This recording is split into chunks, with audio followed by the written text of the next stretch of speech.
Praise on Lord everyone. सबको जय मसीह की। आइए हम सब उस वचन को पढ़ते हैं जो पवित्र वचन हमें परमेश्वर के दास अपोस्टल अंकुर योसेफ नूला जी द्वारा और परमेश्वर की दासी पास्टर सोनिया योसेफ नूला जी द्वारा दिया जाता है।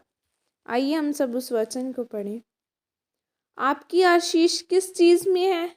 जैसे कि वचन 1 शमूएल 9:3 में लिखा है, जब शाऊल के पिता कीश की गद्दियाँ खो गई, तब कीश ने अपने पुत्र शाऊल से कहा, एक सेवक को अपने साथ ले जा और गदहियों को ढूंढ ला।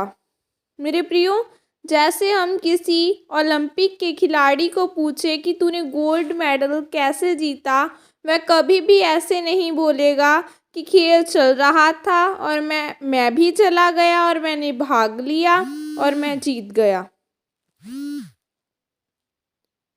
वह आपको बताएगा कि उसने कितनी तैयारी की, कितनी मेहनत की, कैसे उसके कोच ने उसको तैयारी करवाई और उसकी आज्ञाकारी में चला।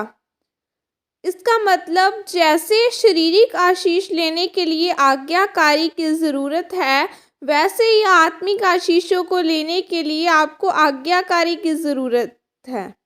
बाइबल में जब हम शाऊल के बारे में पढ़ते हैं तो हम देखते हैं कि शाऊल के पिता की गदहियों गुम गई थी और उसके पिता ने उसको गदहियों ढूंढने के लिए बोला। जब वह अपने पिता की गदहियों को ढूंढने गया तो वह बहुत दूर निकल गया। फिर जब वह दूर आ गया तो उसने अपने नौकर को बोला कि चल अब वापस चलते हैं, कहीं ऐसा न हो कि पिता गदहियों की चिंता छोड़कर हमारी चिंता करनी शुरू कर दे। फिर उसके नौकर ने उसको बताया कि हम शमूएल नबी के पास चलते हैं और उससे पूछते हैं कि हमें गदहियाँ कहाँ मिल सकती हैं। जब वह उसके पास गए तो उस जगह पर राजा होने के लिए उसका अभिषेक हुआ। मेरे प्रिय, शाऊल जब अपने पिता की गदहियों को ढूंढने के लिए गया था तो वह ऐसे ही नहीं गया था कि चलो हम आस पास देख कर आ जाएंगे, पर नहीं, वह गंभीर तरीके के साथ पिता की गदहियों को ढूंढने के लिए गया था।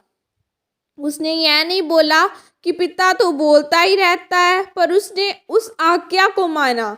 मेरे प्रियो, सोचें, अगर वह आप अपने पिता की आज्ञाओं को न मानता तो वह अपनी आशीषों को न पाता, क्योंकि आपकी आज्ञाकारिता के बीच में ही आपकी आशीष है। वह जो आपके अपने माता पिता के, अपने अगुए के और परमेश्वर की आज्ञाकारी में नहीं रहते तो वह अपनी आशीष को नहीं पाते। फिर लोग बोलते हैं कि पता नहीं क्यों परमेश्वर हमें आशीष नहीं दे रहा। याद रखें, आपको नहीं पता कि आगे क्या है, पर अगर आप आज्ञाकारिता में हैं तो आप आशीषित होते हैं। जैसे शाऊल को नहीं पता था कि उसका राजा होने के लिए अभिषेक होगा, पर वह आज्ञाकारी में चला और उसका राजा होने के लिए अभिषेक हुआ। इसलिए मेरे प्रियो, आप परमेश्वर के, अपने माता पिता के और अपने अगुए के अधीन रहें, क्योंकि उसमें ही आशीष है। और इस वचन के द्वारा परमेश्वर आप सबको आशीषित करे। आमीन। यह अंगीकार आपके द्वारा किया जाए। सर्वशक्तिमान परमेश्वर, इस वचन के लिए पिता मैं आपका धन्यवाद करती हूँ। पिता, मैं अंगीकार करती हूँ कि मैं आपकी, अपने माता पिता की, अपने अगुए की आज्ञाकारिता में रहूँगी, क्योंकि मैं जान चुकी हूँ कि उसमें ही आशीष है। प्रभु यीशु मसीह के सामर्थ्य नाम में मांगती हूँ। आमीन। आइए मैं आप सबके लिए एक प्रार्थना करती हूँ। सर्वशक्तिमान परमेश्वर, आज के दिन के लिए खुदावना हम धन्यवाद करते हैं। परमेश्वर, आपका वचन कहता है धन्यवाद के साथ, स्तुतियों के साथ उसके फाटकों में प्रवेश करते चलो। खुदावना मैं धन्यवाद करती हूँ परमेश्वर। हर एक जन आज आपके नाम की महिमा को ले खुदा, आपका आत्मा, आपका पवित्र आत्मा इन्हें छू कर आजाद करे खुदावना, और शैतानी हर एक योजना इनकी लाइफ को छोड़ के जाए। आज का वचन इनकी जिंदगियों में कार्य करे। कोई भी शैतान की शक्ति आज के वचन को चुराने ना पाए। परमेश्वर का आत्मा इन्हें छू कर आजाद करे और शैतान की हर एक योजना इनकी लाइफ को छोड़ के जाती रहे खुदावना। आज परमेश्वर ने ब्लेस कर अपनी आशीषों के द्वारा खुदावना ये अपने खुदावना, अपने माता पिता, अपने परमेश्वर अगुए और आपके खुदावना आज्ञाकारिता में चलने पाए और इन्हें ब्लेस करना।